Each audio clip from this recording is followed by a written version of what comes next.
Destroy the child. Corrupt them all. About 10 days after 9/11, I went through the Pentagon and I saw Secretary Rumsfeld and Deputy Secretary Wolfowitz. I went downstairs just to say hello to some of the people on the Joint Staff who used to work for me, and one of the generals called me and he said, "Sir, you got to come in. You got to come in and talk to me a second." I said, "Well, you're too busy." He said, "No." He says, "We've made the decision. We're going to war with Iraq." This was on or about the 20th of September. I said, "We're going to war with Iraq. Why?" He said, "I don't know." He said, "I guess they don't know what else to do." So I said, "Well, did they find some information connecting Saddam to Al-Qaeda?" He said, No. He says, "There's nothing new that way. They just made the decision to go to war with Iraq."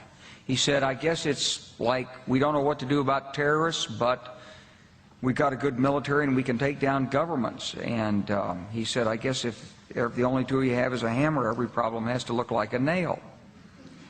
So I came back to see him a few weeks later, and by that time we were bombing in Afghanistan. I said, "Are we still going to war with Iraq?" And he said, "Oh, it's worse than that."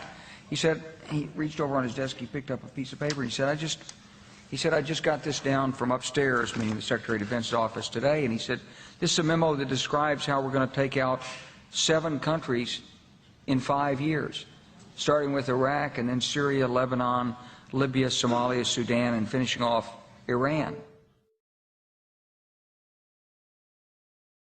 The truth is about the Middle East is, had there been no oil there, it would be like Africa. Nobody is threatening to intervene in Africa. The problem is the opposite. We keep asking for people to intervene and stop it. And there's no question that the presence of petroleum throughout the region has sparked great power involvement. Whether that was the specific motivation for the coup or not, I can't tell you, but there's always been this attitude that somehow we could intervene and use force in the region. Make fun of me all you want. This is their plan, people. They're frickin' interdimensional invaders.